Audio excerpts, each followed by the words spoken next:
but you don't really know it yet. Oh, hello there, everyone. RPGs with DBJ, and I have with me two excellent co-hosts. Ooh, what's that sound? Okay, I have with me two excellent co-hosts here. We have Infinite Roleplay. That's your YouTube channel, and of course Vincent, who is has been extremely active in the chat, and now I've forced him to join us and share his expertise and especially his gaming world. And so today's subject will be bases of operation, places and locations that are important for player characters to gather together, no matter what gaming system you use, whether it's sci-fi, whether the setting is ancient, whether it's medieval, whether it's modern day. So, guys, Vince, introduce yourself, and then introduce the channel Infinite Roleplay, and then we'll get right on into it. Okay. Hello, I'm Vincent, Vincent Shine.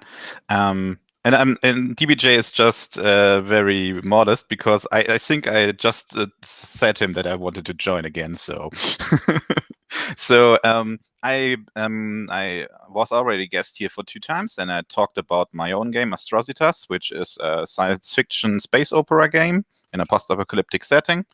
And because it basically has a base, the spaceship for the characters, I thought it would be interesting to talking generally about bases. So I suggested the topic for today. Awesome. I'm Nelson. I am the consummate coffee drinker. I do stuff.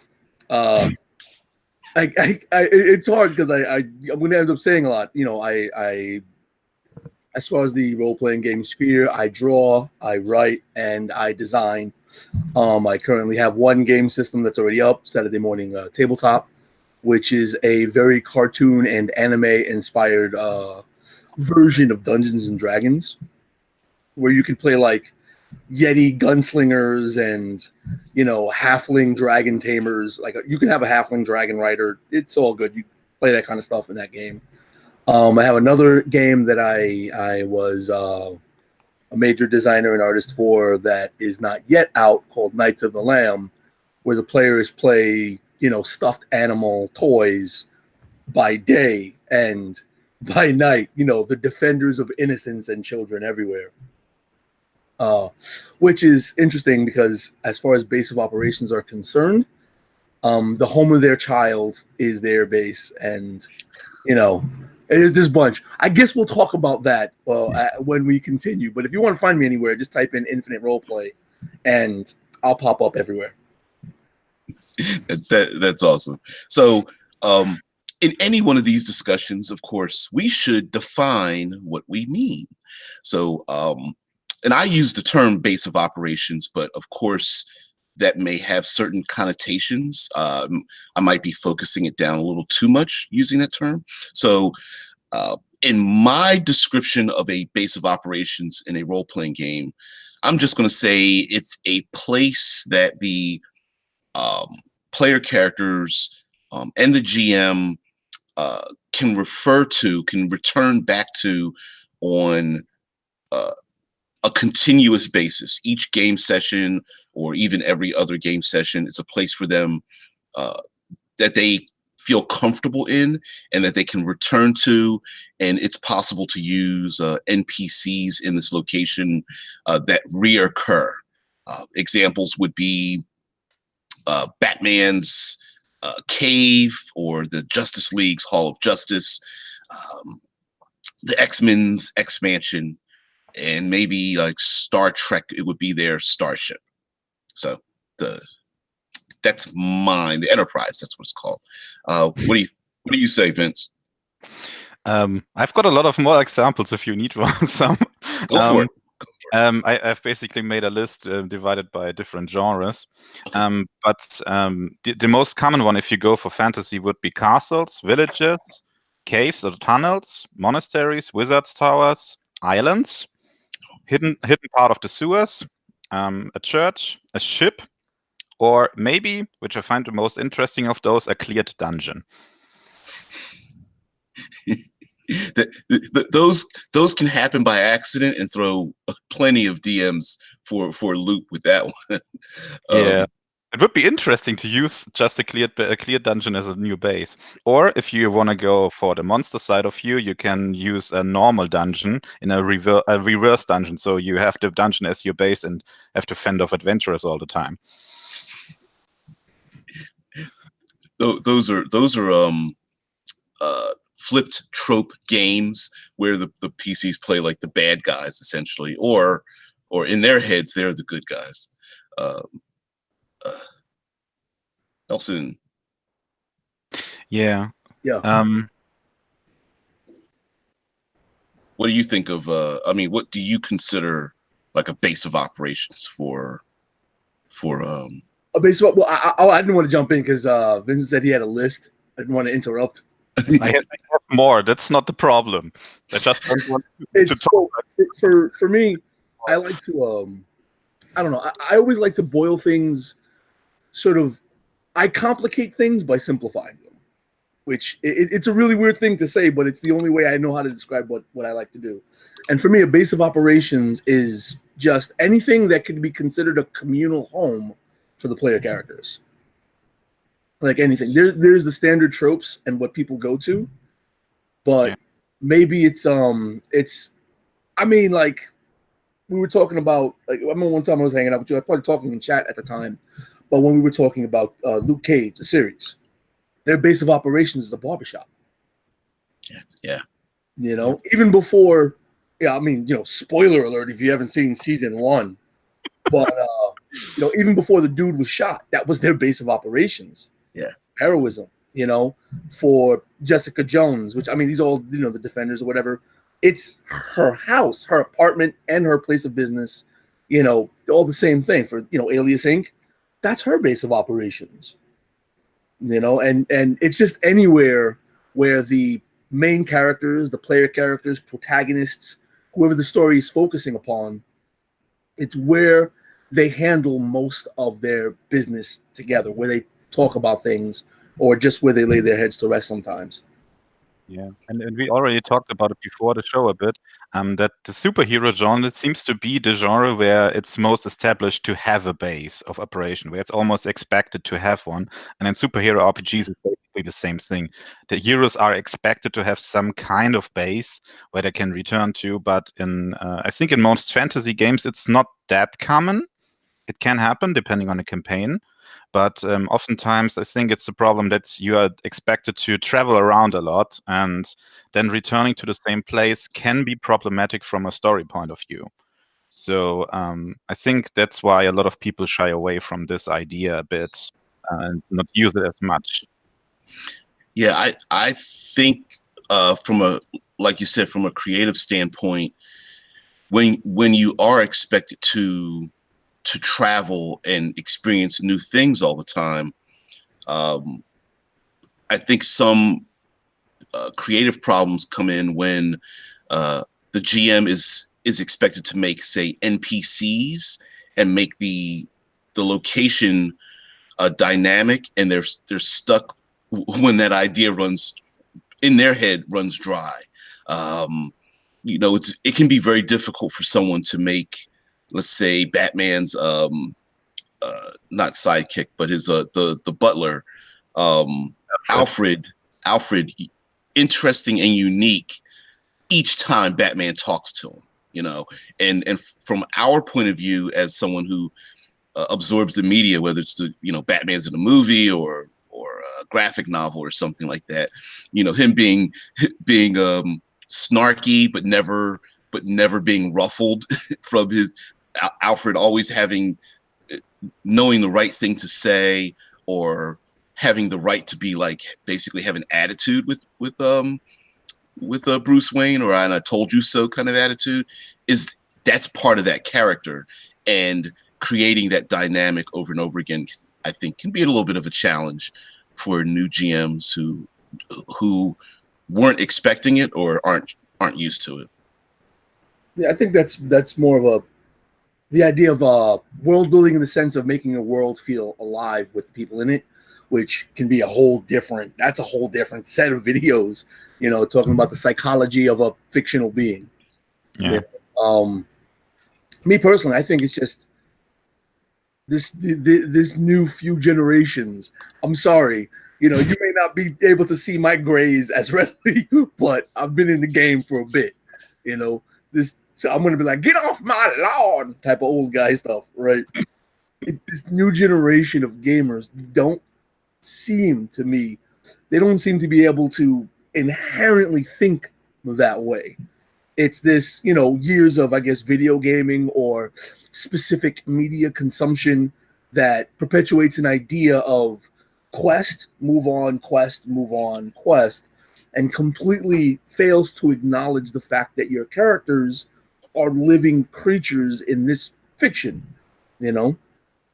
And that's where the term murder hobo, I guess, comes from. When a small bit of people within the community realize, wait a minute, we don't live anywhere. We just go from place to place killing people. For me, it's cool because back in the early 2000s, when I had my best friend was my only game master, right? And if I wasn't playing in his game, I was the one running games. But in that series of games that he ran, we were playing Dungeons and Dragons 3.x, and we had adventured entirely up and down the Sword Coast. That entire continent, Faerun was our playground, and we had a base of operations. I don't remember how long ago it is, how old it is, but if you're old enough, you might remember the Moonsea and Flan. Yeah. And there's back in the day, like early in 3.0, Flan was a destroyed city.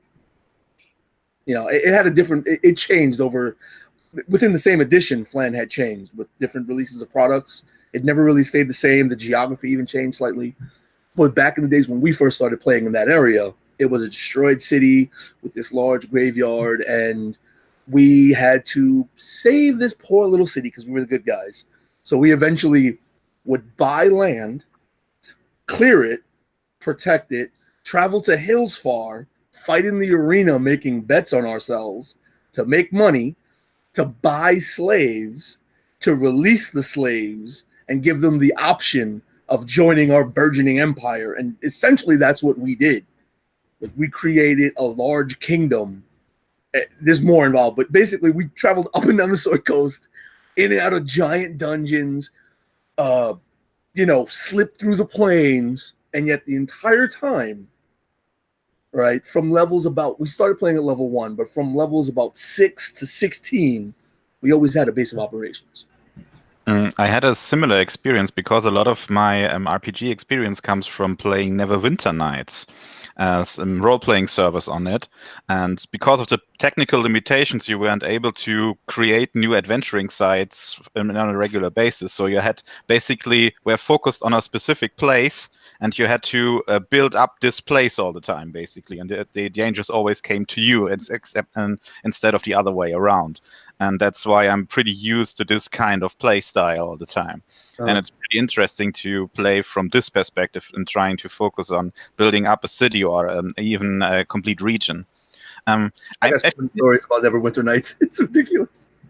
It's interesting. I started that way. And I think the interesting question is, why would you put in the effort? Why would you even use a player base? And I have a couple of ideas why you should make this, and I think the most obvious one would be security for the characters. So you can have a safe place to hoard your riches, and you have a safe place to come back to when it comes to not having random encounters all the time. So you could relax on a relatively safe space, and you can have a place to put all your stuff while you are away. That's, I think, the most obvious one. And also, I think the big point is that you can build up the place. So you have a physical sign of your progress you made. You're not just getting stronger, but your castle has more rooms, has more interesting stuff, has more NPCs in it. Maybe you can make some rooms magical or whatever. And then you can always see and experience your progress through that lens. Now, there is one dirty word that especially like murder hobos or newbie GMs might have to deal with, and that's called consequences. If we piss off all the patrons in the tavern in the small city that we consider our own, the next time they come in, the mayor may want to arrest them, or the lady that runs the bakery shop doesn't want to sell them, pastries any longer, or the tavern that they burned down and thought it was fun, they come back and now they have no place to drink and corrals or anything. I think I love the idea of basis of operation, but for players who are used to the quest to move on, sometimes might forget that, hey, what we just did, one day, 1 week, 1 year ago, still has an effect today. And I think that's the best part of role-playing games are dealing with the consequences. But you might actually have to have a session 0 and tell them your actions have consequences. And if you're going to make this, even clearing out a dungeon and then making that a base of operations will have further consequences. The lizard men want to move back in. The beholder you slaughtered, the outer world creatures might want to, return to this place. The dragon that you just killed is rotting out in the countryside, and you're trying to turn the scales into armor, and everyone else is going, hey, there's a flock of carrion birds flying over top of it. What are you guys going to do with this thing? I love dealing with the idea of dealing with the consequences and letting it grow organically, but definitely you have to talk to your players about it, because some of them might be really thrown for a loop. These pampered little players know nothing of consequence. No, you're saying that, I'm like, why? Why should we warn anybody that there's consequence? Yeah, it depends. If you go around and you smack somebody in the street, don't you get your ass whooped? Like, consequence is natural. And listening to you talk about it, it's almost like, wait a minute, murder hobos, yeah, they only exist because they don't know about consequence. Yep. Maybe it's the lack of this meaningful consequence and, honestly, lazy world building, right? Today's video is about world building. If you're building a world, your NPCs, your towns, your empires, they're living, breathing things that both act and react, not necessarily in the favor of the players, but more in spite of the players or despite the players. They are a living thing. The people, the cities, the regions, the empires. It's like every pillar you represent when you do your videos, DBJ, it sort of moves towards that end. Everything's alive. When you were mentioning the rainforests and what can come out, what kind of predators come out during rainstorms or which ones go away, that represents the breathing life of this fictional world. It's a fiction, but it's a world. And I think if consequences were more readily involved in games towards players' actions, maybe these groups of players would be more inherently inclined to gain bases of operations. Yeah, and maybe having a base of operation can also teach them to care for something. Mm-hmm. Just because they have something which maybe gives them any kind of advantages. Maybe they can grow their herbs there. Maybe they can have a backup PCs there. Maybe they can do magical research or hide their most valuable things or whatever. Maybe they have mechanical bonuses to having this place, and also caring for this place is actually beneficial for them. So it may be a good way to teach them to care for the surroundings and not just go around killing people. I definitely agree. I'm going to use this as an example for people who are like rolling their eyes, like, oh, I don't want a base of operations. I only carry what's on my back. I'm going to bring up the Millennium Falcon. We don't own the Millennium Falcon, but if the Millennium Falcon ever got destroyed, like my feelings would be hurt. Like that's an iconic piece of machinery. Now, I understand in the movies they go to different planets and the storylines move and all this kind of stuff, but that beat up old, spaceship that sometimes works in hyperspace and sometimes doesn't, and seems to be contradictory because it's kind of larger than most of the other smaller ships, yet it's like the fastest, most maneuverable thing in the galaxy. It holds a special place. It's even the movie Solo threw people off when they saw the Millennium Falcon, and it was clean. It's like, no, it's not supposed to be clean. It's supposed to be dirty and lived in and got these weird curved hallways, and they play this weird holographic chest in the corner. It has its own, it becomes its own character. And I think for players and game masters that are hesitant to have a base of operations, should really think about creating a place where all the players feel like it's their home, and not necessarily like a home where you open the door and you go in and go to sleep, but like having a chess set in the corner, having someone who's got their musical instrument, having the locked closet where they put away all their magic and no one else is supposed to see what's in there, or an extra dimensional space or something, I think is Tesla Ranger says Wookiee stench. Hey, gotta love the Wookiee stench. You can't clean that out. That it just feels like home. You know what I mean? Maybe that's what Han Solo smelled when he first opened it up. It was like, yeah, I love it. But that's the part that makes us really makes it feel important to us. Sometimes it's not just the laser cannons and how fast it goes in the armor. Yeah. And I think you told that the base can become basically its own character, and we already talked a bit about Blades in the Dark, and it has a pretty brilliant mechanics in that regard, because you can build up a player base, but it's part of the crew, and the crew is basically a shared character, which the whole group of the players can use and can benefit from. And you can even get more turf for you. Blades in the Dark, you play basically a group of criminals.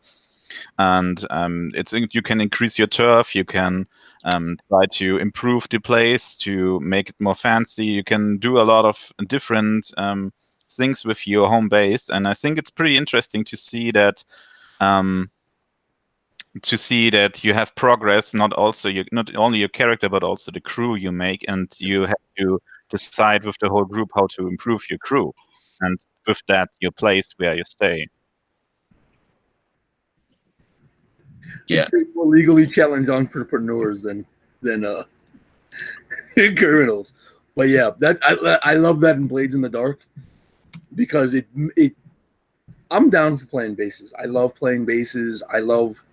I'm a world building addict. So if you have a space within the game that is essentially world building, adding to the world in a very meaningful way, I am so down for it. I am so down for it. So I love that in Blades in the Dark. Yeah, but Blades in it, first, the concept of the game is excellent, but my first time playing it, I was already invested in the crew, in the gang that you have. And I although we're talking Blades in Dark as a gang, it really is a base, because collectively all the players build this criminal organization essentially. And of course you start out small, but you can do things by making deals with the police, or having a location that's hidden, or making your gang tougher, or maybe they have more money to bribe other officials or something like that.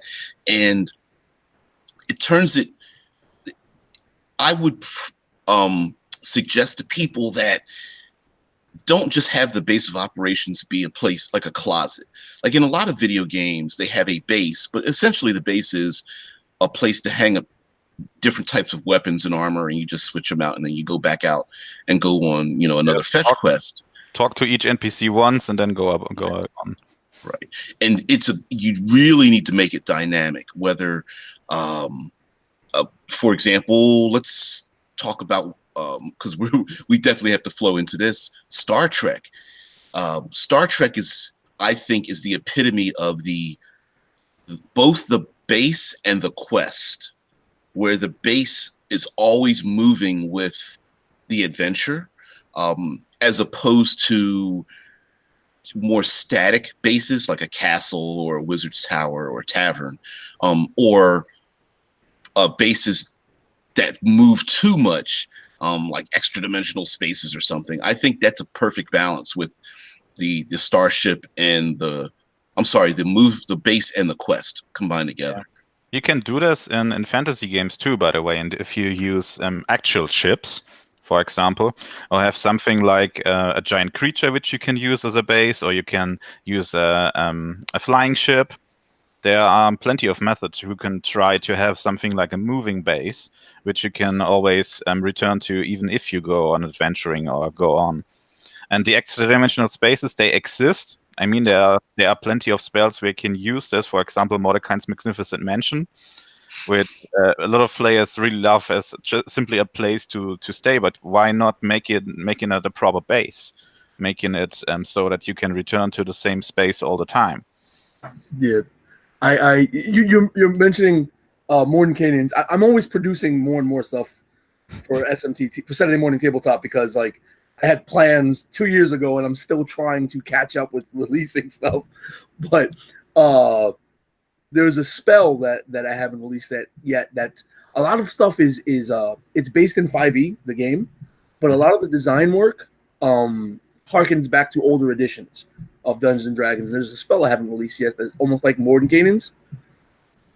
I don't have the file open on it, do I? I don't have the file open on it currently, but essentially you summon a library that is sort of like a fortress. It's a respite for the heroes.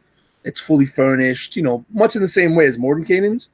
The only difference is that it being a library, it's stocked with books.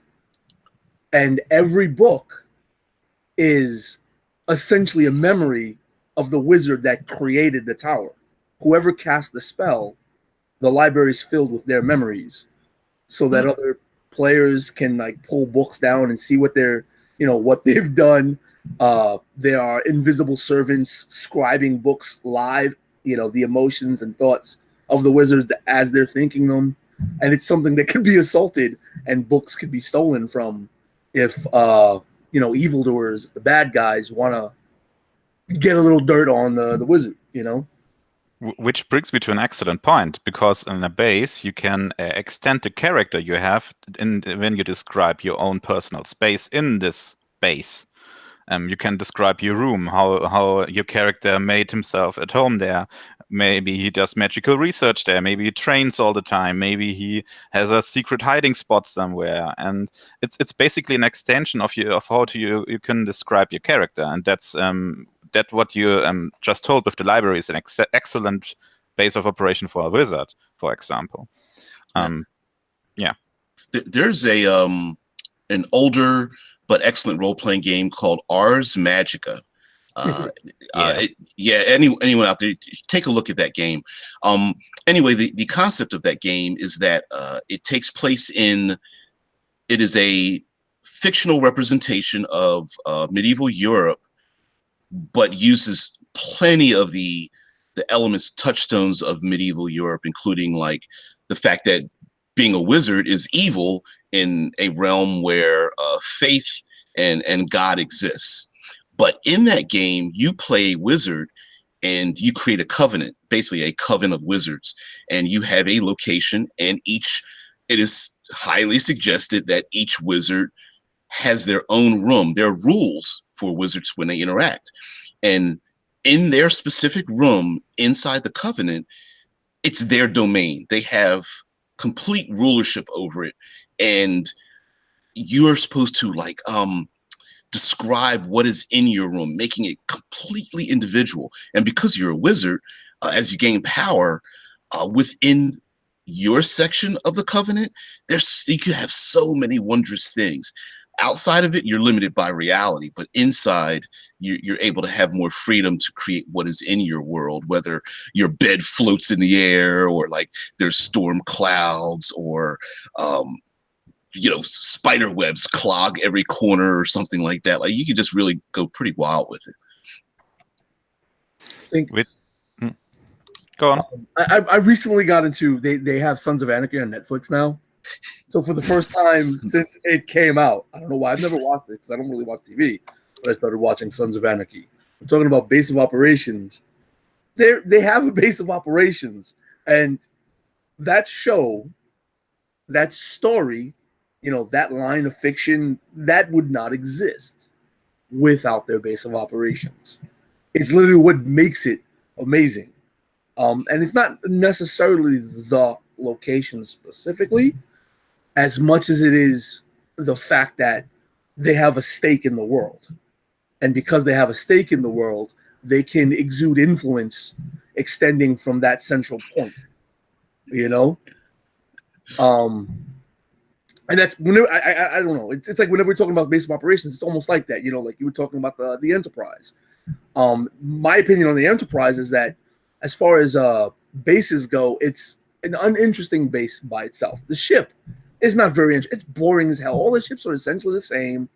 I mean, if you want to bring up Star Trek and interesting bases of operation, I would probably mention Deep Space Nine more. Yes. Than the Enterprise, but it's essentially what you fill it with. And when it's filled with all those NPCs, like the Enterprise and those NPCs, any Star Trek thing and the NPCs, the base is more centered around. I'm saying it like it's already a RPG, but the characters, the people in the Enterprise make the base. Whereas like the Millennium Falcon, it's more of the Millennium Falcon. Like that base of operations, that's alive. It has a history. It has a mystique about it, more so than the characters. The characters are just part of the Millennium Falcon, It's its own thing. Its legend precedes itself. Which reminds me that there is also another idea how to make your base more interesting and how to basically breathe life in it. And I stole this idea from a game called Houses of the Blooded. I'm not sure if anyone knows it. It's a pretty obscure game where you play nobles, and you have basically some kind of phase where you that's just called season phase, where you can build up your own lands, and there's a way to build a castle on top of an old magical ruin. And it basically gives you the opportunity to have your base, but at the same time, it's being a dungeon. And the weird thing is, in this game, this improves your parties by a lot. So you can basically go down in the dungeons below your castle all the time, and you always have these weird encounters where ghosts come in and where you can find rare artifacts and stuff like that. And it's really the best place to build your base because it also has a lot of prestige to build on top of these ancient ruins. And I basically stole this idea a bit for Astrositas, where you basically have a part of the ship which is not explored, which is always dangerous. And you can always try to explore it, or maybe some monsters come out of it, or some weird anomaly or whatever. And you always have to be constantly aware of the fact that the place where you are is not safe, and it's always a mystery. And it's always a potential quest for your players. And it's not just a safe space, but it's also a place where you go to maybe have quests to explore further, maybe have quests where you need new materials for. And that's why it's also for GMs a good idea to have a base that you have an excuse to send your players somewhere just because they want to improve their base. And you don't need any other excuse, like another NPC who has some kind of kid who got kidnapped or whatever. You just say, hey, we need this new material to improve your base. Go there. Yeah. What's the in some ways you can actually think of it like the gambling game Texas Hold'em, where each person playing in the game has their own cards, but in the middle, your hand is also important because you have something a set of cards in the middle of the table that affects everyone around it. And so just like a base, for example, like, Star Trek, the players have their own personalities, but they are also modified by the ability that, for example, the ship lets them transport. Without the ship, they don't have any transport abilities. Or the holodeck, everyone gets to participate in the holodeck, but without the ship, they don't have any of those abilities, but collectively together, they can use those. And I think the base allows for GMs out there who are having a really hard time having their players care that they're falling into the same murder hobo tropes. Give them a base. Believe you me, if they will soon learn to love that place, and anything that happens to it, the people in it, the belongings in it, they will turn into John Wicks when somebody steals a single copper piece out of their their important tavern or their castle or something. Oh yeah, just attack their base one time, and you have made yourself an eternal enemy. What's the fascination with John Wick? He's just a big fan. Hey, listen, kill a dog. Every other action is excused, man. Perfectly fine. I think John Wick was a exploration into the psyche of one trying to run away from their past and being drug in constantly by the. No, kill dog, you die. That's the movie. What? It's the same thing with Take. It was the only thing he had left of his girl, right?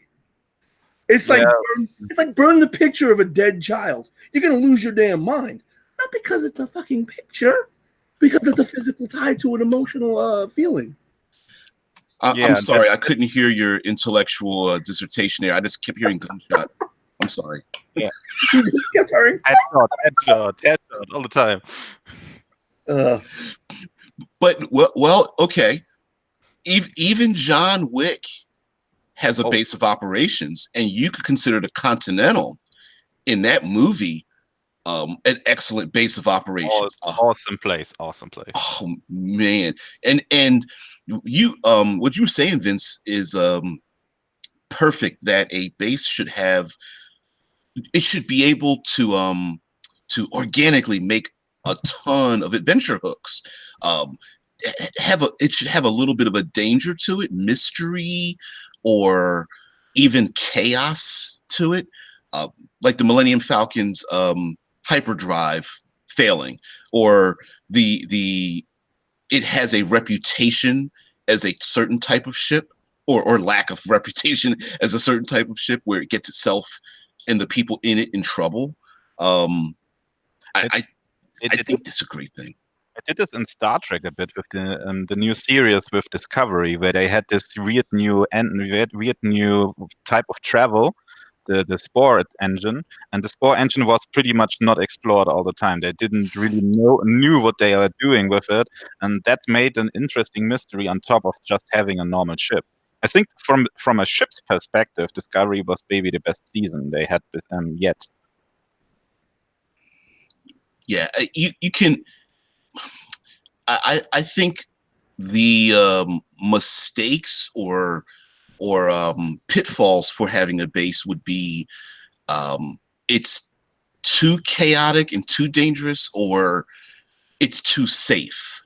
I think as in all things, going to extremes is a pretty bad idea. So if the base is basically an iron fortress, like the minute the players go inside of it, it's a bank vault and nothing can happen to them. I think that's a mistake to fall into, even if the players are pushing themselves to desire that. There's no drama, and then there's no energy. Yeah, it's the main problem. Sieged. Yeah, the bank vault can be sieged. You're stuck in there. You're being attacked from the outside. You can't leave. You have to deal with the stench of your own filth because it never gets cleaned out. You're running out of supplies. How long can you last? You know, with a certain level of world building and research and knowledge as a GM, nothing is impregnable because nothing is. the problem is sometimes that it's hard to come up with a way to seriously threaten it without having the players be in constant fear. And the biggest problem I have with bases is bases which are too convenient. Something like Mordecai's Magnificent Mansion is a good example of this, because you can basically, every time in a dungeon you want to go to sleep, you don't have to roll for random encounters, because you just go into the mansion, sleep, have a good night's sleep, have a couple of have a couple of servants make you some good food, and then go out again, and it's no problem. And that's actually a bit of a problem for me when it comes to bases. When you have something this convenient, then you don't actually have a reason to really care for it, I think. And that level of convenience breeds predictability. If you're in a dungeon that is mastered by some sort of mage, right? Like, if you're in the Lich's dungeon, there's no reason that such a powerful magical creature can't be scrying on you, sending its minions searching for you to test your capabilities. And if you are constantly disappearing into your convenient and very safe base of operations, there's no reason why such a powerful creature cannot order its minions to gather there and wait for you. Because you will inevitably return at that same spot. And you'll return right into an ambush. Yeah. Even in the chat, Live and Let Dice says Stargate Atlantis is great material for mini adventures around a base. He says a little reskinning as an ancient ruin or derelict giant construct, and you're golden. I can't agree more with that. Yeah, it just a base should have some draw to, I don't want to say force, but to pull the PCs into further adventures. Whether it's a tavern and there's the basement has some hidden corners that haven't, there's that locked door that they've never been able to open that leads somewhere, or even classic Stargate with the portals that go to different worlds and different realms, and you've got the military base that the players leave from, but then they always go out to these other locations, even though it's intergalactic and interdimensional. Yeah, I think I think a base of operations to be, well, one, I think the word is intriguing. You have to intrigue the players. You have to spark their curiosity. And I think you don't necessarily need to go as fantastical with it, with places that remain yet unexplored, the dark corners of your own home you know not about. But something as simple as going back to Deep Space Nine, you have Quark. Yep. Right? He's a very intriguing character, very interesting. You kind of want to see what the hell he's thinking, what the hell's going to come out of his mouth next. Or you mentioned before about Alfred. Alfred is also pretty intriguing because in most situations, in most stories, he kind of has like either unknown or shifting a background that allows him to remain so calm. Here you have a butler. He's a freaking butler. And yet no matter what Bruce does as Batman, he's, yes, Master Bruce. How does someone so unassuming become so steely nerved, right? Mm. Like in one of my games, the base of operation was a tavern and an inn. Very tropey, right? But one of the owners and operators was this half-orc that was constantly trying to extort money out of the players in any little way. Their base of operations got attacked by an undead. One of the knights, which are essentially paladins at SMTT, destroyed the undead by smiting it, but he didn't have a weapon. So he picked up a spoon, and he used it as an improvised weapon and channeled his smite through the spoon, destroyed the thing. So the half-orc took the spoon, put it up for sale, and the next time they came with different characters, it wasn't a spoon, it was a fork. And it wasn't because I forgot that it was a spoon, but it's because he's trying to make money for his own reasons, and he's a different kind of character, which is intriguing. It's like, okay, no, and then one of the characters wanted to flirt with the barmaid, who was the other owner-operator, and he reacted very poorly.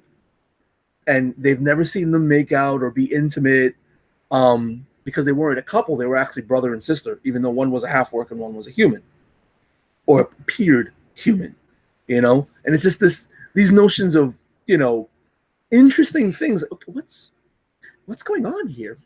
I need to know more. unless you're playing with people who are just 100% dedicated. Nope, kill him, move to the next place, kill him there. You can also always try to use travelers, visitors, which Deep Space Nine did a lot of.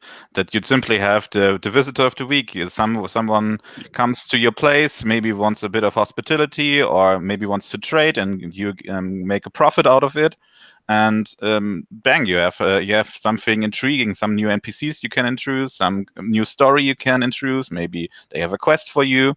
And you can basically do this all the time. You can basically say to the players, hey, do you want a regular income from your base? Okay, just make it open for trade, and you all the time you have NPCs coming in. Yeah, there's a thing that I tend to preach a lot, especially when it comes to me and my whole third pillar thing about using the environment. But in a larger scope, one mantra that I like to say over and over again is that if the world should move, so if the players stay still, it shouldn't matter. The world around them still moves, it still acts, and it's not a matter of predicting what they're going to do, but to create a world where if the players stay still, your world will impact them, push them, move them, harm them, threaten them, no matter what. It's if the players decide to hole up in a castle, the world still moves. The politics will move, the weather, famine, disease, a new political regime, maybe invaders from the north start moving in. Maybe the ground starts to wash away from the great storms or whatever, or pirates start to take over in the area. And if the players just keep letting their doors be closed, eventually the world around them will change and become far more threatening, so they have to leave. So I feel like if you're going to introduce a base of operations, be prepared to, if the players are not motivated, have the world motivate them. Like, I think Legend of the Five Rings, the idea of Winter Court, changing seasons and moving into Winter Court, and honor and rumors being such an impactful thing. You know, rumors take time to grow naturally, right? And they have effects and repercussions, especially in that kind of genre of game. But one thing that I loved so much when I discovered it was a game that did something in its rules that I had always been doing in a very sloppy, okay, I need like 100 million index cards to do, but Stars Without Number. Yes. They have a system called the GM turn in Stars Without Number. So I already told you. Dates, separated by what month it is, and you create NPC organizations, empires, criminal organizations, businesses, and you as the GM play all of them, and you're building all of them. They're all separate miniature characters, and you set in motion what you want them to do. You make your rolls between 1 month and the next, and that's what's happening. And literally the universe plays itself, and the characters just live in it. You know, and they're just trying to get by while everything is moving. If there's a quest that they missed it.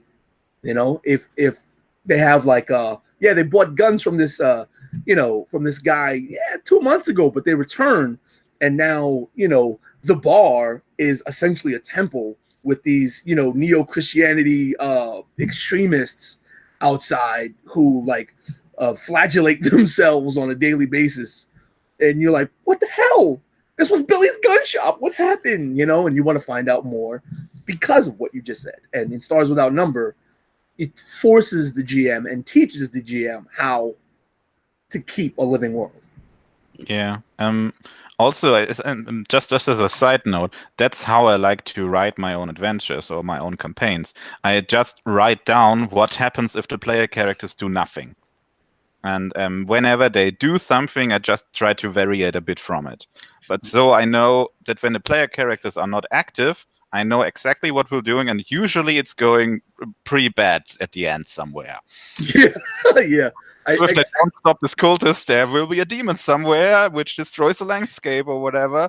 But I wrote an adventure where they got to slay a god that has recently awoken, but the god gets stronger every day. Yeah. So at the beginning of every day, he gets stronger because I've become incredibly jaded with a certain style of play that is exceptionally popular nowadays. It's like, get into a fight, long rest, get into a fight, long rest, get into a fight, long rest. Because nobody runs worlds that move forward. Yeah, but the problem I see with this these mechanics from D&D, that's basically one of my biggest problems with D&D and a lot of newer games, that you can recover super quick a lot of times, and you have to challenge your players all the fucking time to ever pose a challenge to them. And that's not really what I do usually. I don't try to have them like have three or four encounters each day. That's not my style, to be honest. But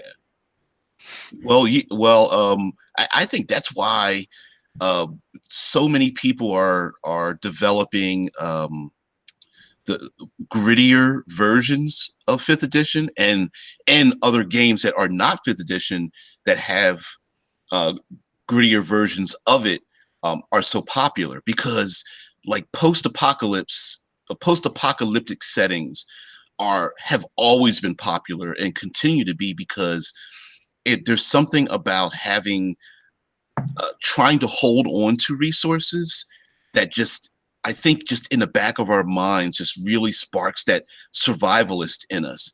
And the draw of The Walking Dead as a perfect example of the zombie apocalypse is a show where the tension is, will they have food or water the next day? Will they be able to find a place where all threats are held off? Will they, when they travel down the road, will they really survive the trek? Because there's only 8 of them. When they get there, there's only 5 left. Oh man, which one died? Which one lived? Which one got lost? The other post-apocalyptic one, driving around, the whole Mad Max series, the whole Road Warrior series is another example of that, where gasoline is important and water is important and all that kind of thing. I think those settings lead towards trying to achieve a base of operations and holding on to it as best as you can. Yeah, those settings are more the antithesis of what we're speaking about, but it takes the type of GMs and players that are inclined to search for a base of operations, that are inclined to I don't know, maybe I'm getting too poetic, but post-apocalyptic settings in my own mind are very primal and emotional. Like it's visceral, but it needs to be visceral to trigger those deep emotions of what do you want to hold on to next? Do you fall in love with people? Do you open up communications? And if you don't, how could that impact you? Yeah. I tried to simulate this a bit with my game, Astrositas, where you have a bit of a hard time repairing your own ship, because if the pools from the ship get depleted, you have to find materials or energy sources to repair it, and so it can happen that the players are flying around in a piece of shit basically all the time, nearly on the brink of being destroyed, and they have to trying to constantly get it up again. It's not like with Star Trek, where you basically have a large fight, and the next day the chief engineer is like, "Yep, we are golden again, no problem." Well, even if with Star Trek, they more often than not, they'll throw in that periodic, we have to go to this place to refuel, or the engines are having trouble where they're going to explode, we can't use them, or they always throw in a conundrum where the ship cannot operate at its full capacity for whatever reason. Maybe depending on your opinion of the shows, for good or bad, but that's always a trope too, right? Like, hey, we have to stop at this meteorite to refuel, and oh, here's this other thing that's going on, and it takes us 3 days to refuel, so now we're going to get pulled into this conflict, whether it's political or military, so we have to take care of our base, get it repaired in 3 days, and deal with this other subject. And so I like those kind of things. I can't do it anymore. I can do it, but I've become jaded as a GM, where I like the world to be living and unfolding and situations unfurling. But I have found that when I run campaigns, the groups that I run with often let these things pile up. Like there's this inherent sense of wanting to be this hero that they never are really heroes, because there's never the ability to make that hard choice of no, this is what's going on. We have to handle this first. We can't handle, X and A, B, and C before Z gets handled. We've got to know. We've got to learn, right? And me, I love doing that as a GM. Because I love it as a player. I love making those choices and having to deal with them and finding out what happens. But I think it harkens way back to what you said earlier in the video, this video chat, whatever you want to call it. What we're doing early when you said consequences, without meaningful consequence, none of that could exist. None of it, right? None of it means anything without consequence. When Vincent, you're like, oh yeah, you just long rest, you come back, ring, okay, we're back. That's a lack of consequence. That's not a meaningful consequence. Yeah. So consequence has to come in some way, shape, or form. Otherwise, there's nothing really to propel anything interesting or lasting. That's what reminds me of the Voyager series, where someone counted how many shuttles they destroyed in their adventure. I think it was over 30 or 40, and they had no means to make this much. They were all scarce of Sorry, destroyed these things all the fucking time.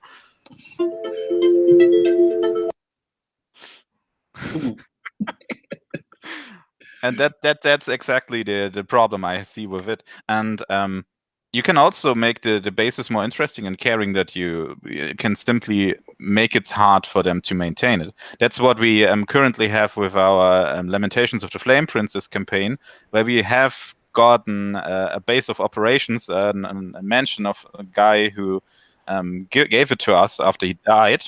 And we just discovered that it's hugely expensive in this game to have a base of operations. You have to pay taxes, you have to maintain it, you have to have NPCs who care for it, and it's basically eating up a lot of our gold we have in this game. And it's interesting to have something like a money thing sometimes too, because I think in a lot of RPGs, if you can't buy magic items, there comes a point where you have too much money. Yeah, money is meaningless. Yeah. That's in 5th edition. Money is meaningless. You don't need gold at all. Yeah. You need gold from levels 1 to 3. After that, you really don't need it, because your income is just, as far as when 5th edition first came out, like when I was playing it and it was D&D Next, and then it became 5e, and then it was officially released. I was holding on to this idea that they were holding something back from the official playtest. Because I could be wrong, but I think the very first official sort of quest line was the Mines of Foundelver, and you could basically get yourself an income in the mine, and it painted itself in my eyes as something that was almost Kingmaker like. I saw Kingmaker and the thing, you're starting to build an empire.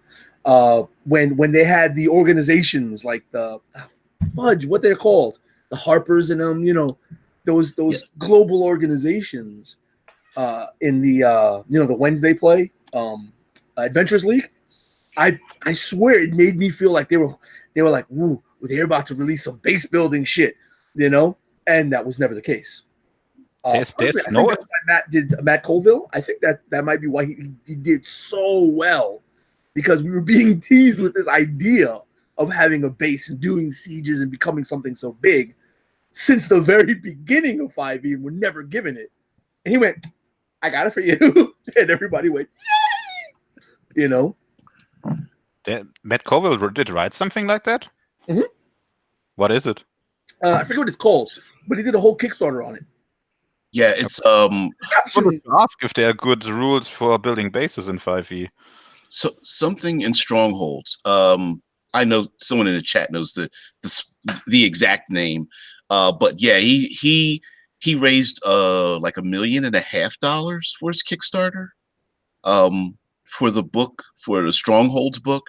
Well, the Kickstarter was also for his live streaming. Strongholds and streaming? Strongholds and followers. Strongholds and Followers is the name of the book. The Strongholds and Streaming was the money he garnered to produce the book and get money to get a I was about to say a lab, to have a place that is not in his basement, basically, to stream, to have a studio, to do live streaming and that kind of thing. But yeah, I think he raised over $1.5 million, if I'm not mistaken. I can look it up, but I don't feel like it. Anyway, but the I think one mistake.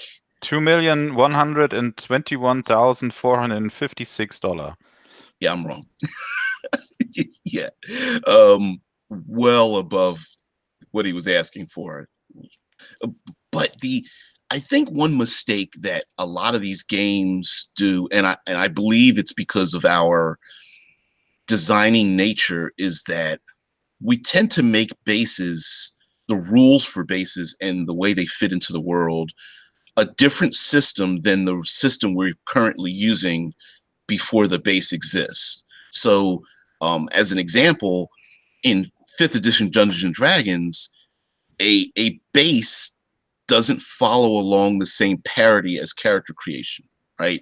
You know, the base doesn't have a charisma stat or a strength stat or anything, or levels or whatnot. It's a tacked on other system that doesn't run in line with what the players are doing.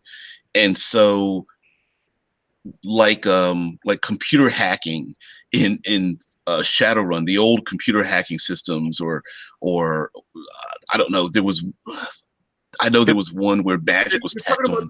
The RPG systems and the subsystems governing aspects of them. It's something else to learn.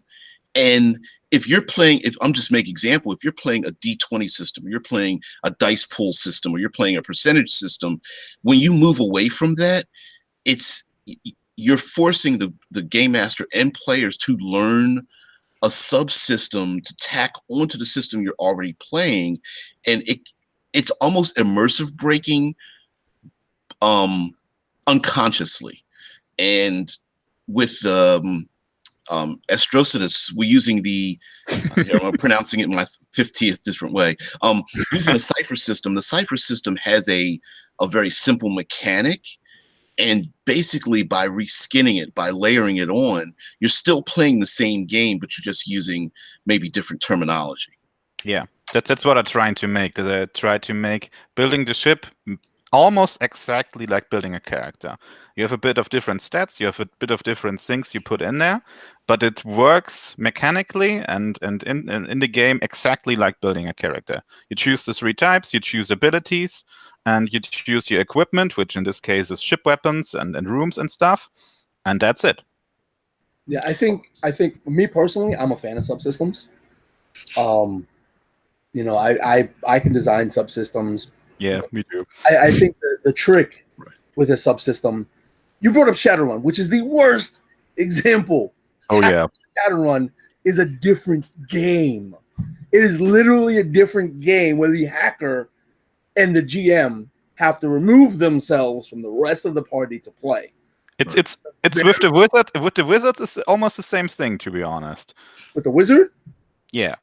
Because he always also has the astral plane. You have these elementals you can summon all the time. It's basically a whole different subsystem. No. They don't happen independently. Hacking and Shadowrun happens completely 100% independent of what the rest of the party is doing. Not anymore. Not in 5e. Yeah. In Shadowrun, okay, I haven't been in Shadowrun for a bit, but that's how it was, you know. But I think subsystems have a place as long as they're made to trick the reader's mind into feeling familiar. If enough of the subsystem harkens back to the core system itself, then it doesn't feel like it's different. And if it doesn't feel like it's different, you know, the mind more naturally accepts it. You know, you don't have to break your immersion if it feels like it belongs. It's when it feels like it doesn't belong, like the freaking hacking that we're talking about before. You know? It is is still a bit of an alien system, even in 5e, but you can still try to do something like hacking away the weapons of your enemies or something like them explode in the middle of combat. That's possible in 5e. So, and you also have reasons to actually go on the run, because you have to plug into specific systems to get easier into the servers of the in the world and stuff like that. So yeah, they changed it a bit to make this problem a little bit less problematic. So yeah. I don't even know if I should go there because we're supposed to be talking about base of operations. But here's a subsystem in 5e that people naturally completely ignore. Gear weights. Yeah. How much does your equipment weigh? Dungeons and Dragons have always had your carry weight, your lift overhead weight, and your drag weight. All right. These are subsystems because you have to calculate what's your athletic skill, your strength score. There are certain multipliers. How many pounds and ounces does something weigh? The way money exchanges hands, you have gold, silver, platinum, electrum.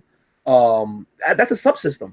Commerce is another subsystem, but it's a subsystem that doesn't necessarily feel so out of place. Not as much as, like carry weights and stuff. And another subsystem nobody uses when you mention magic is the actual material components. Nobody in 5e pays attention to what material components go to what spell. Yeah, I think a lot of problems with subsystems comes from that you don't actually have an advantage using them, but you could have potentially a disadvantage if you forget them and your GM is a bit of a dick and tries to force it upon you. I had something like that in when playing The Dark Eye, the German RPG that I had actually GMs who were like, okay, you fall down this cliff, you barely survived. Okay, what did you carry with you? And then, a couple of potions. Okay, all the potions are broken. And after that, the players only carried around stone flasks where they put their potions in because they couldn't break anymore. And he would tell them that when they were walking like a specific distance, their shoes would be broken after a while. And they had to actually invest points into shoemaking to be able to have shoes all the time. They didn't have to invest points. These are things that naturally happen in any organic world, But I do get what you're saying. I think the subsystem needs to be interesting. Yeah, it has to be something the players want to use instead of something they just see as a chore, to something they had to do and actually to play the game, and that's never fun. In the chat, someone brings up a dirty 4-letter word, which is fate. I've often described as your favorite drink, your favorite meal, your favorite dessert put into a blender. It's like it's all the best things, but it's somehow hard for people to swallow sometimes.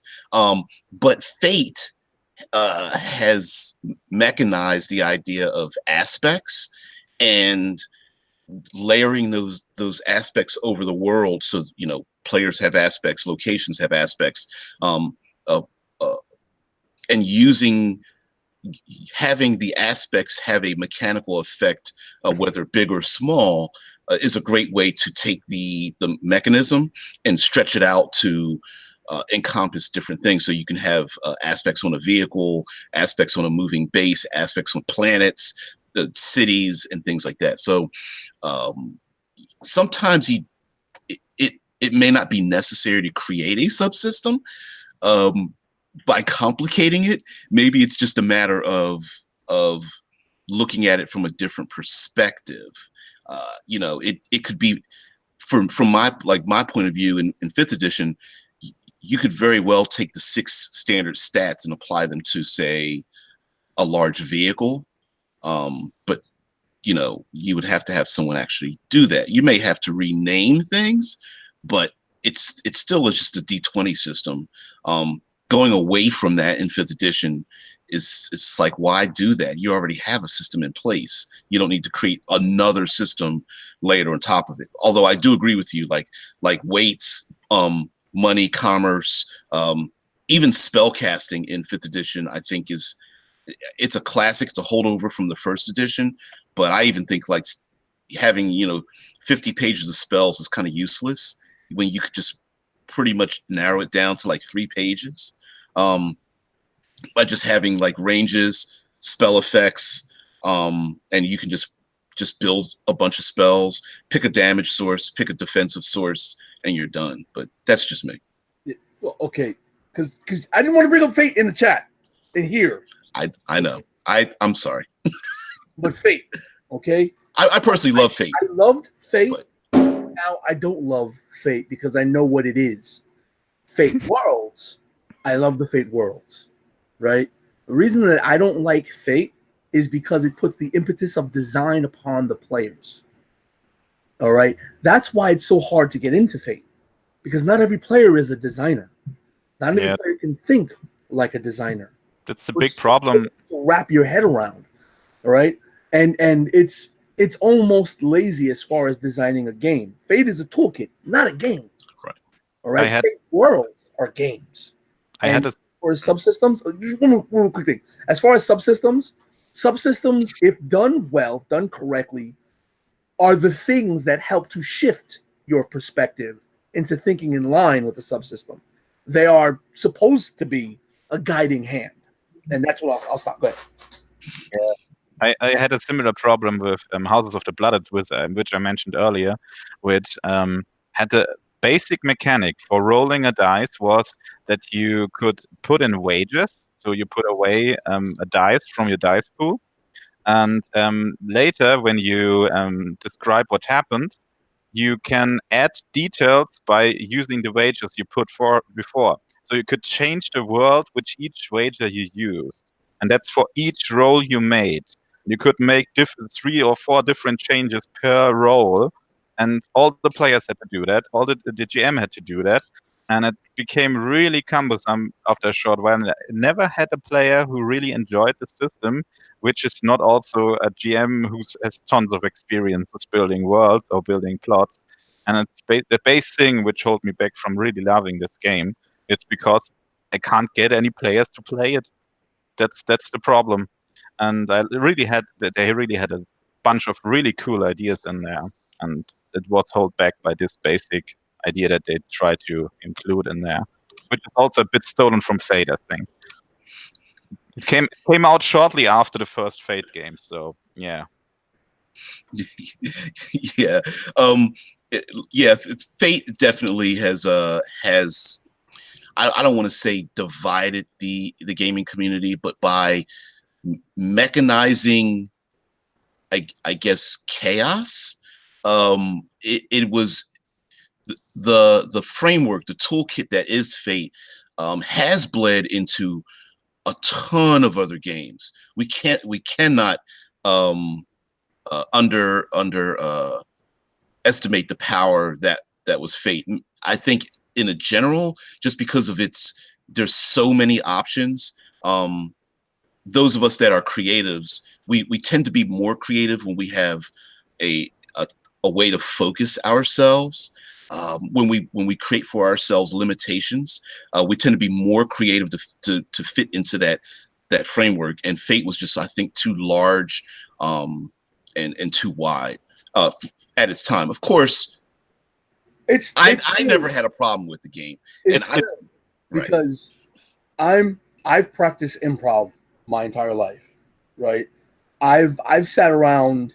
When I was younger, I used to watch black and white movies of King Kong versus Godzilla and whatnot, and put them on mute and voice the different characters. I watched Charlie Brown and put it on mute and voice the different characters for my kids. And I just do it live, practicing improv. If you're really good at improv, if you're really good at making sense, you are unstoppable in Fate Core. You are, because you could literally bullshit your way out of anything. You know, if you could role play well enough and come up with it quick enough, if you're good enough at improv.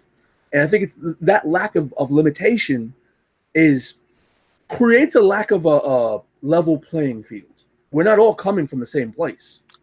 Yeah. Because the place we're coming from is as individuals more than our characters.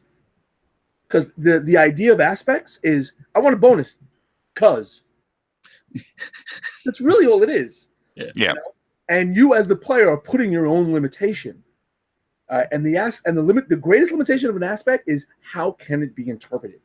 And if you have a creative GM, they can interpret your aspect, which you thought was so great and grand. There's nothing that can wait. What? I what?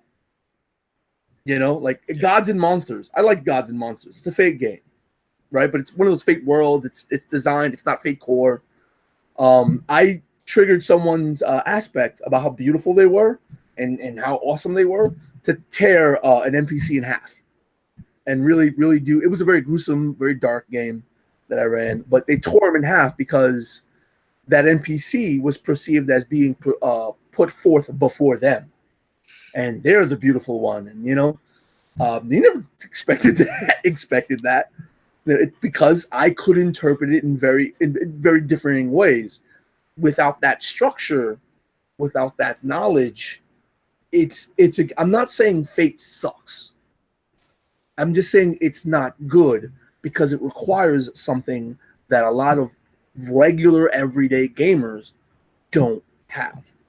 I think it's a specialized game for a specific type of audience. And if you have the right audience, it can be really awesome. I saw I'm not sure if you are familiar with I saw the Fate Accelerated campaign with which is called Nebula Jazz, which was GM by Adam Covell, and it's absolutely awesome. They just had as players 4 streamers, and they were just going wild with all this game and trying to make up cool shit, and it got better the longer it took. So it's really an awesome thing if you have the right audience, if you have the right players for it. But you have to have it. So yeah, everything is like that. It's you also got to be able to buy in. If you don't buy into the narrative, it could be bad. Like there was a Fate game I played with my brain. It was Fire and Ice. He's like one of the coolest dudes in any community that doesn't freaking run anymore. I forget his name. I know his name. I can't get it out. Anyway, we played, and I felt the game was awesome because it felt like people were buying in, right?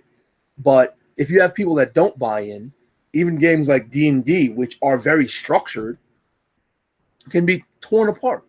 I played a game in D&D where the idea was that we moved into the afterlife. We were on a steamship, right? With the rollers and stuff on a river, 1920s theme. And we had to come up with a reason why our characters might have died, right? One character was an art dealer. I was a pool hustler. And the other one was a princess of an empire that died while facing an ancient dragon. And we were level 6s. So, that's that left field thing is it's not going to create a good game. Even if the game itself or the system itself is good. It could disrupt things. Maybe we should come back to bases. Yes. Maybe. Also, by the way, is this Strongholds and Followers supplement? Is this already out? Has anyone read it already? Because I would be really interested in how he managed to do these mechanically. I believe there's playtest materials out now for refinement, and I believe he's releasing the playtest materials in chapters. And so like it's written, then he's going to like chapter by chapter, playtest, refine, and then release it. A physical copy. I'm pretty sure that's what's being done, because I know the mechanics are done, and a ton of flavor. So I think he may even broadcast some of the playtesting. That part I'm not sure about. Yeah, as far as what's going on for it becoming a real thing after the Kickstarter, I don't know. I'm lost on that. Yeah, I think he described it as dice. He has a dice step system. So, for example, a follower or a group or something might be like a D6, and then if they get certain advantages, it moves up to a D8 or D10, and then drops back down based on certain circumstances and such. So yeah. So he's creating a subsystem. Yeah, I believe he's creating a subsystem for like armies and clashing how to manipulate large groups or powerful groups of people, so you could have 500 orcs, army go against like a dragon and 16 basilisks or something like that, and then use that. So subsystem. I think it would be pretty hard to use the standard character creation to build a stronghold in D&D 5e. You have to go really abstract with that, because what's the strength score of a castle, or what's the charisma score of a castle, or the wisdom score of a castle? Oh, well, the charisma score is how gaudy the castle is. Are the outside lined with silver bands? How is it credited? So you can decrease the charisma score of your stronghold by making it dirty? If you're. It could be reputation. I think if you, like you said, you go abstract, you can do it. I mean, you have to go abstract. That's the problem with making it. So because there were players which are like, what? My castle has a strength score? How? Well, it can't lift anything. So what's happening here? Right. Exactly. Military strength. That's exactly. Your constitution score is how much food storage do you have to last out a siege. Your dexterity score is how fast can your weapon emplacements be changed for the different facings of your castle. Your siege weapons inside the castle. Or depends on whether or not you have a church. Your intelligence score is, do you have a wizard's tower? And your charisma score is, how pretty is it? Is it lined in polished limestone? I don't know. I don't think that would work, to be honest. It sounds interesting, but you're bullshitting a bit here. Yes. Oh, so you threw the gauntlet down. I'm gonna do it. I could do it, but it would take a bit of time. So yeah. It would be a subsystem unto itself to just reskin it. You have to reskin it, and you have to explain every abstraction you made. So you could also just make a new system. It wouldn't make much of a difference. You really could. You really could bullshit it a lot. Like, just get a powerful construct from the monster manual and say that's your castle, and then attribute its attacks to, this is where the military is using this. Oh, the monster shoots fire. Okay, it's a cone of fire. All right, check it out. We have flamethrowers with giant gas tanks. The monster has like 500 hit points. Well, we'll say if this area takes 100 points of damage, the flamethrower is gone. We remove that attack. You could bullshit your way through it and do it in a way where the players won't really realize, as long as you don't mention those specifics of it. Oh man, I think in 3.5, D and 3.5, there was a supplement about building a castle or building your base, and it was super complicated, but also somewhat awesome, because you could permanently enchant a room with a spell.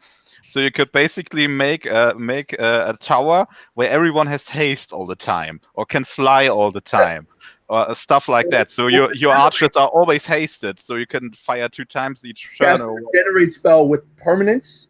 Yeah. Room, and just give permanent regeneration to whoever comes in there. Cast that on your chapel. But 3.x had so many releases. Yeah, there was so many supplements. They had, I think, let alone 3 books about sexual stuff in 3.5. So, I've got a book or 2 about mecha and 3.x, 3.0, 3.5. Mecha, yeah, where you had a base of operations, and you built your base of operations. You built these giant mecha, which had a subsystem for how to have tanks and guns. But not in a fantasy game.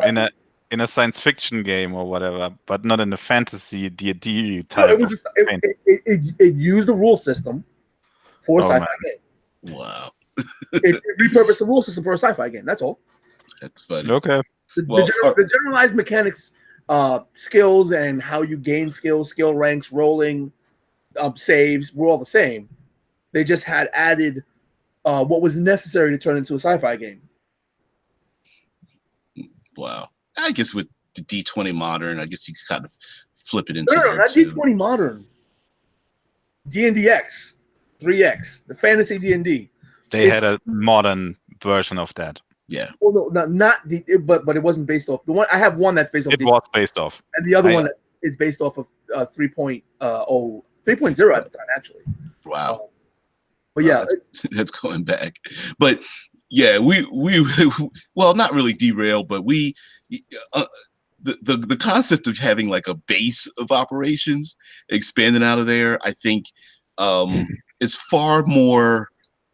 There's far more story in it than just mentioning it to players and they just balk at the idea that there really is a way to build collectively something. I heard saw earlier in the chat about mutants and masterminds because Vince, you mentioned superhero games where it's almost expected that the superheroes have a base.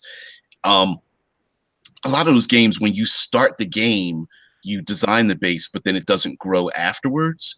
I think that's where whatever game system you're using, you really, as the game master, you really have to balance the benefits and the drawbacks of having a base of operations, or really the rewards and losses that are there too. So yes, when the game starts, hey, we're all going to put points into something, or we're all going to decide how something is designed, and then do you balancing offering individual rewards, whether it's like spells or laser rifles to the individual players, or the offering a reward for the base, whether it's new armor or updated computer systems or a portal to another world or food supplies or something like that. A base doesn't even need to be just a place where it's empty when you're not there. Your base of operations could simply be a town. That invest in a town. Let the town take care of itself with the NPCs, but invest in it, build in it. Maybe, if you get into trouble, you can go back to the town and they'll hide you because you've invested in it and you've built in it.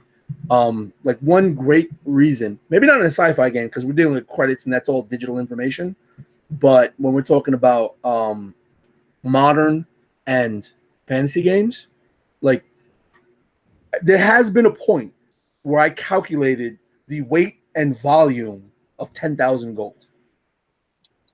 And you cannot walk around with that. Even 1,000 gold is just insane to think about how much space, if it's a quarter of an inch, an eighth of an inch, how much volume is that? That you're walking around with a giant sack of coins, you're a target. No matter how powerful you may be, or how powerful people may know you are, money does things to people's perceptions. They might be willing to risk it, right? You're a giant target. And that's with 1,000 gold. If you're 10th, 15th, 16th level, you're high enough level to have a base, you'll have that much money and power, you're a target. You become a target. But if you have a base of operations, you have something to invest in, and you have, the world, allies within the world that aren't just other player characters. You've got something bigger. You have a bigger stake in what's going on.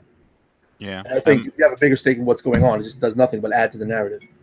To come back to the superhero bases, I just remembered a pretty obscure game which is called Base Raiders. Where the whole premise of the world is that every super villain, and every superhero just vanished for some reason, but they left their bases everywhere. And the origin of the player characters is basically that they chose one of these bases at the base of operation, or got changed by the base and got their super powers from there. And their job is basically to raid the bases, which are now everywhere. And I think it's an interesting concept to have.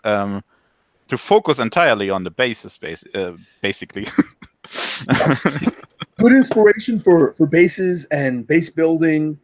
All right, you've got Harlem's Paradise for modern age, right? Luke Cage, Harlem's Paradise, or Sons of Anarchy and their Clubhouse, right, for the modern age. For futuristic, Cowboy Bebop, hands down. Oh yeah. Right. For fantasy, Game of Thrones. Yeah. Just see how it unfolds, how it grows, and the method in which the story is told with the locations. Also, the new anime called Overlord has a really awesome. Yeah, Overlord is really good. Overlord is Overlord is awesome. I don't know. Overlord is awesome. I haven't seen season 2. Season 2 just came out. I watched. I think it's up to episode 6. So yeah. To go to the Game of Thrones, not just talking about resources or how defensive a base can be, but Game of Thrones has really been able to pick multiple locations, and the location is like 50% of the identity of the people that come from there. Whether the person that comes from there accepts their other half, I'm referring to whether they accept their legacy or not. That whole, political intrigue, interpersonal conflict very much has to do with you are half a person and half of where you come from, or half of what you are related to. And whether you deny it or not, whether you embrace it or not, you are still, those characters are still referred to as that. Like Jaime Lannister is a Lannister, and despite wanting to be something else, is still considered, treated, and confronted as if he's a Lannister, and having that legacy behind them. And especially if your base is especially if your base is like has a reputation, is known for something, but inwardly it doesn't have what it is. The Lannisters were like, we always pay our debts. They're known for being rich and having a lot of money, but on the other hand, they don't have anything.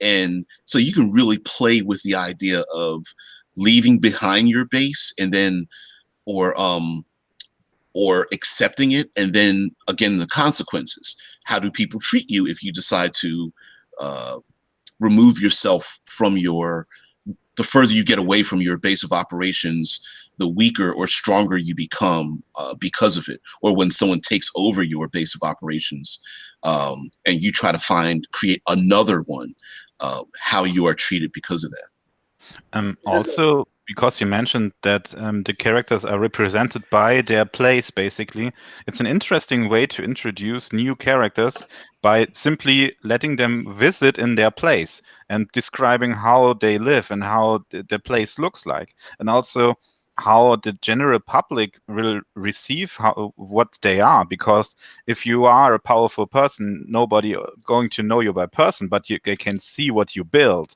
they can see where you live, and that's a huge point for having a base, that you can show up your power, so that people get to know you, get to know that you have power, that you are important, and where you are.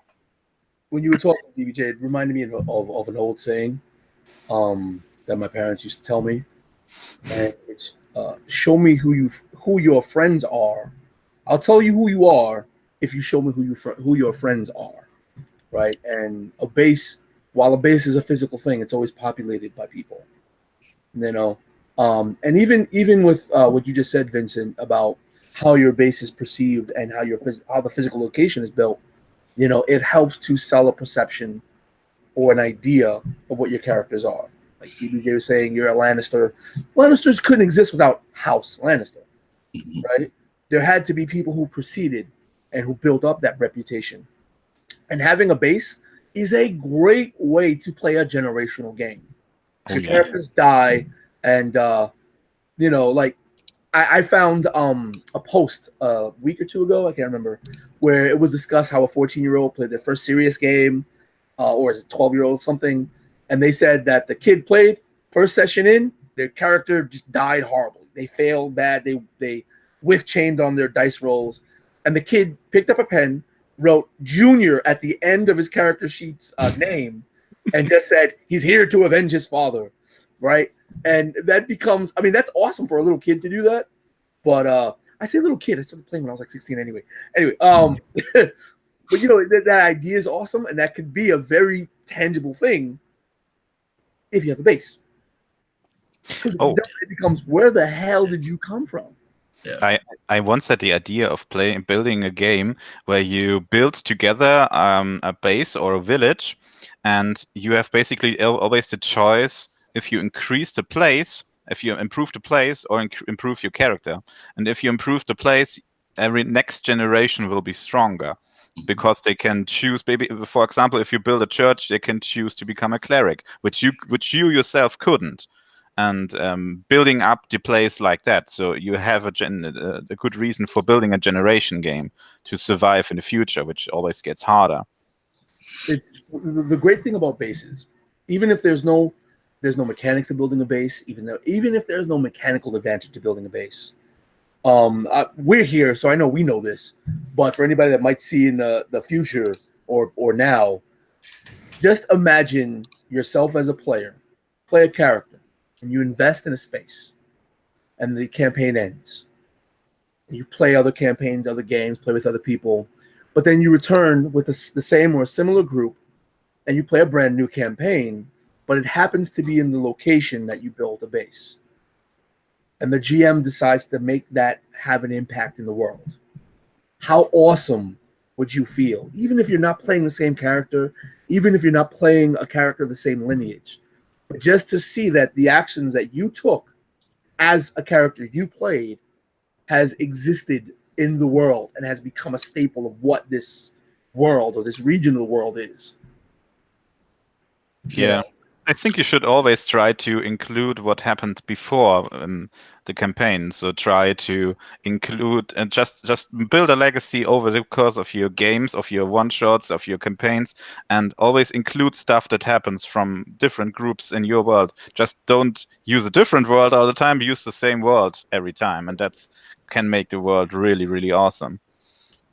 Yeah, absolutely. I mean, just imagine, like, a player's got his character's this great warrior with like a black sword that he lights on fire and slays dragons with, and then a indeterminate period of time passes, new players come to that region, and then there's maybe a knight's order, and their crest is a black sword, engulfed in flame, and there's like these different knights orders protect the countryside, which would give that person like a legacy and kind of like it's like their name has lived on. Of course, you can also turn it dark and create stories with it where maybe this Knight's Order instead is very brutal and has laid down the law. And this wasn't the personality of the original hero, but these people have embraced this hero's actions and then twisted it. And so again, this could be like a base where these new players come in, and maybe they know the true legacy, and maybe they try to change it, or they need to get away from it, and there's fear. And so you could just really use these things. Even if a game ends, you can use those to build these little bases of operations and have the players influence them for good or bad, or have them grow if the players choose not to be influenced by them or try to change them. It's great story opportunities. Yeah. I just imagined you had a group where a TPK happened, all the player characters died, but in the next campaign, the faction who killed the player characters suddenly have their resources available to them. They could raise the characters as zombies. They could use the equipment, use the vast riches they carry around for some reason all the time to build up their own base and increase their capabilities. There are plenty of reasons why monsters or factions should kill PCs, because it could be really, really good for them. Yeah. There's almost nothing better in a game than reoccurrence and progression, right? Like even in one-shots, I ran 2 one-shots back to back on the same day. It was the same one-shot, right? The first party TPK. There was this giant ice thing, killed the party, and they rose up as like these, as he was killing them, they were coming back as these dark zombies, infused with the shadow of this being rotting away to frostbite and whatnot. And then the second game, when they went, the first party actually went. I didn't reset the one shot. I adapted the one shot to take into account the actions of the first party. And when they fought the corpses that were reanimated of the first party. And I kind of love that stuff, anything reoccurring locations, I've taken creatures in one shots and put them in my campaigns. There was a one shot where the players essentially they thought it was a river monster, but it was a saltwater crocodile swimming upriver, which is something that actually happens, right? So they defeated the saltwater crocodile, and I think like a year and a half later, I harkened back to that one shot because some of the players in my campaign played in that one shot where they're in the same location. So that location is just recovering from what happened with this river monster, and the players like they lit up like, ooh, and then it was food, it was inspiration for their creativity, oh man, so that was happening. Was that tied to what's happening now? Is that part of the unfolding plot? They do that as a distraction. It's a great deal of motivation, especially if people partook in those previous events. There's nothing better than it. And basically, do that. I had this with my Numenera campaign where a lot of shit happened at the very end because they came to a very strong place and they destroyed a holy relic at the end. They destroyed a space station which crashed on the planet. They started a war. And the next one-shots I did, which I started with testing Astrositas, started with a war between two nations, which fought to find some parts of this giant spaceship which crashed down on the planet and became a huge part of the world to fight for the parts of the spaceship and for the space station. And their ship came from the spaceship. It was their spaceship came from the stations. That's that way around, and that's how I started the one shots for my game, and I really like this because at first I was just okay. The campaign is over anyway. We can do whatever we want. So, but then later I decided it would be interesting to just keep this happen. Yeah, one thing I'm going to beat on Fate a little bit more. One thing I tried to do, and I blame Fate for the ability not to do it because I was too ahead of the curve when Fate came out. Like I was running Fate games and nobody was playing them, and when I gave up on Fate, that's when interest in Fate started. But I mentioned Gods and Monsters, which is a Fate-powered game, right? I was trying to run a series of one-shots that ran parallel to the campaign, where in the series of one-shots, you played, mortal heroes, while in the campaign, you were playing burgeoning gods. And, the effects of the campaign would affect the one-shots, and the one-shots would affect the campaign, which I think would be an awesome idea to do something parallel like that.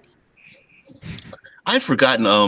I played a ton of White Wolf, Vampire, Masquerade, Werewolf, and such. And I was born and raised in Philadelphia, Pennsylvania, and one of the locations we had was the art museum. This is the classic steps Rocky runs up in the first and fifth movie. Anyway, Creed. They did the same thing in Creed, but that the art museum was considered Elysium, and in Vampire, it's like the neutral ground where vampire clans can get together and argue over politics and who's got hunting rights and such. And even though it wasn't the player character's base, it was the base for the entire city, and it was the nominal neutral ground for hostile forces to confront each other without delving into initiative rolling dice.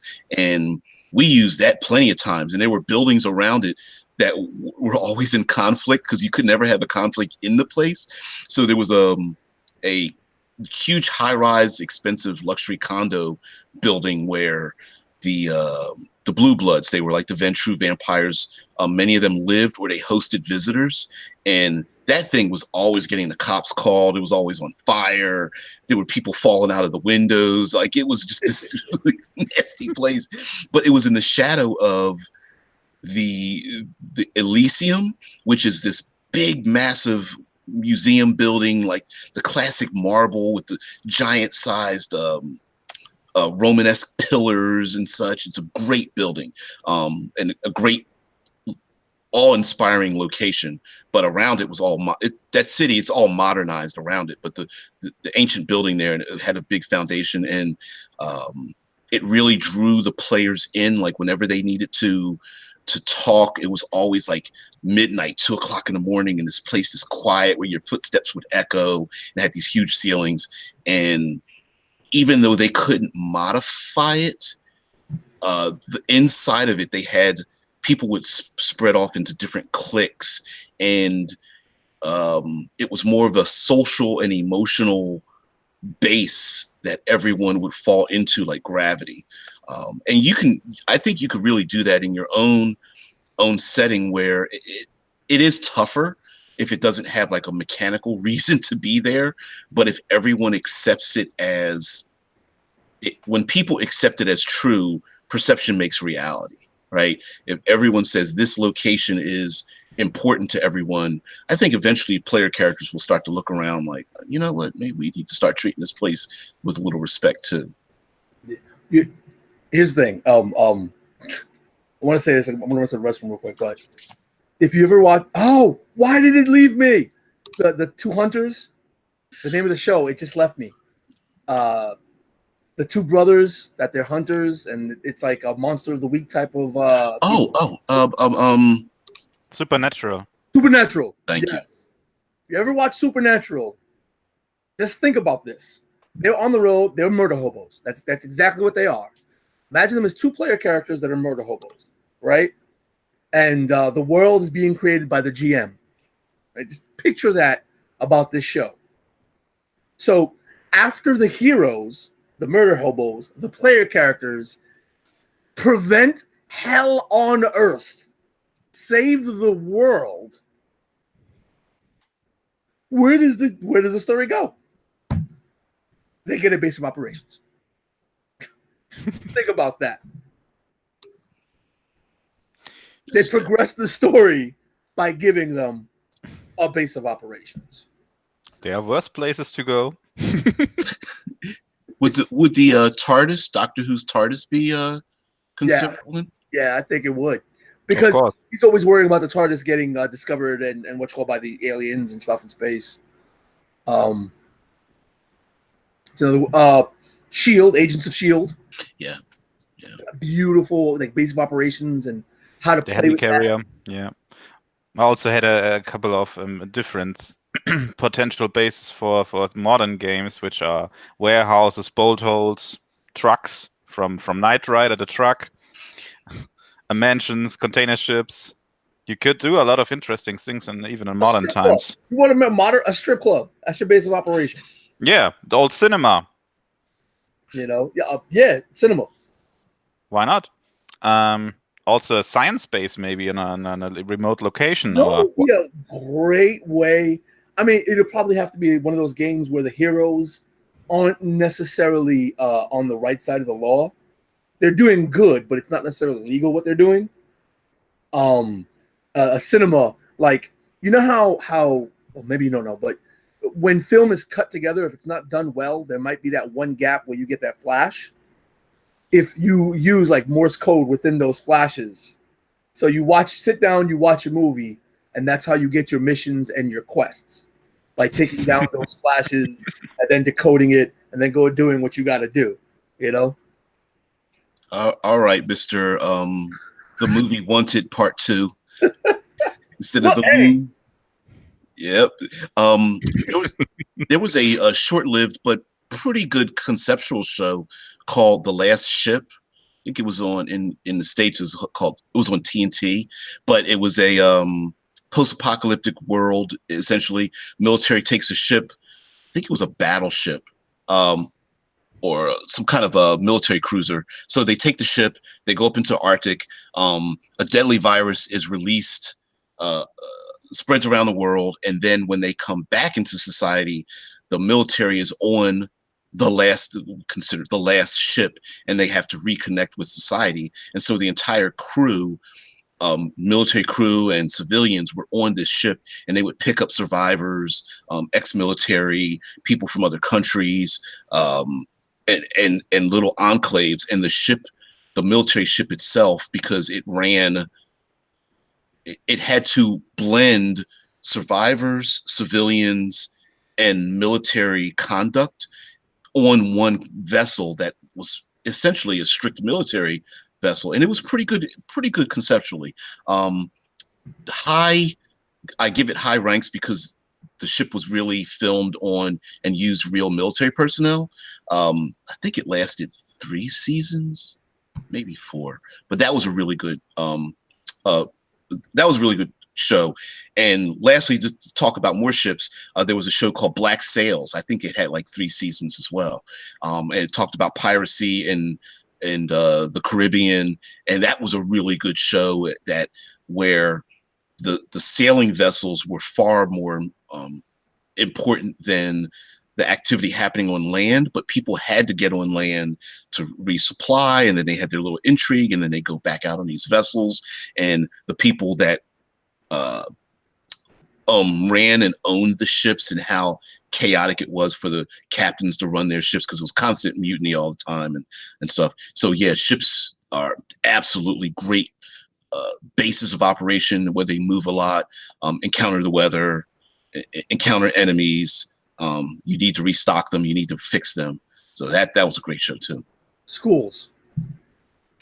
Yeah, I like what Jared in the chat says. Nice, another 2-hour stream, getting things done.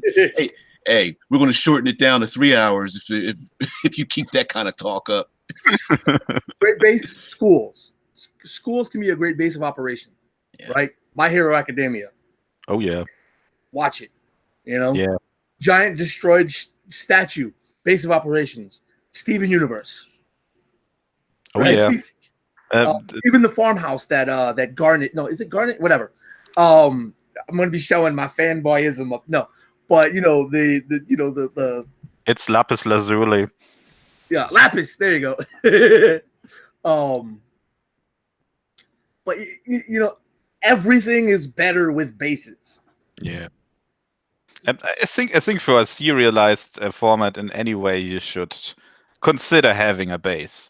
Even if it's just something to relax and have a recurring place. And I mean, even for one shots. Why are we adventuring? Why are we together? You guys share a damn base. You're in a heroes guild. You're a bunch of bounty hunters. Well, you're a criminal organization. You're cops. You're the Knights Guard. Just where does all that stem from? All of that stems from a base of operations. Even if you're a murder hobo bounty hunter that travels on your own, you still got to go somewhere to get bounties. Yep. If you guys never met each other and you're a group of bounty hunters, you could still go to the local PD and discuss what's going on, discuss your bounty, their past, where they might be, places to visit, and the local PD becomes your base of operations for the one shot. Base of operations are like the heart of almost anything. Sorry, Yeah. So if you want it to be, sure. Exactly. All right. So we're going to wrap it up. I'll do my little plug, and then I'll have you guys do your little thing. So of course, if anybody, I can't imagine anyone sticking through these 2-hour streams and not knowing who or what we're about. But anyway, I will put those into the doobly-doo with Critical Hit Publishing that I help write for, and the cinematic environs that are on Drive Through RPG. There's a Discord channel. There's these guys who are my co-hosts, man. I love these guys, and just trying to create this bigger, larger, small pub network. So always looking for more people to join in and be enthused to get into the gaming. So Infinite Roleplay, please plug yourself and your channel. I can't unmute. There we go. My name is Nelson. I am the sole psychopath behind everything Infinite Roleplay. I draw, I design, I write, and I make vids and do crazy things like this. Under Infinite Roleplay, I've created the RPG system Saturday Morning Tabletop, which I describe as Dungeons and Dragons taken up to 11. Completely cartoon themed. You can do crazy stuff. And I'm also 1/4 of a point of inspiration, where the last project that I worked on is playing teddy bear heroes that fight the monsters in the darkness, which is as yet to be released. And go for it, Vince. Hello, I'm Vincent Shine. I'm a German role-playing enthusiast and designer. I made a pretty big game, and supplement for Cypher System, where you can build your own spaceships, which is called Astrositas. And I'm currently building on a new concept, which I call a deck building RPG, which based around the entire idea that your character is defined by your deck. And I'm really interested in if it even works. Let's see. I'm not sure yet. And I have a lot of other ideas I want to accomplish maybe one day. Maybe I will try to publish some of these things in the future, but currently it's just a fan project by me. Well, don't let anybody know this, guys, but I'm going to try to get Vince to get his Astrositas setting published, but that's just between you and me. I wanted published too, to be honest. I want to play in it, man. I really do. I think it's awesome. So anyway, guys, thanks for joining in. Extremely long stream, but again, thank you. And we are out.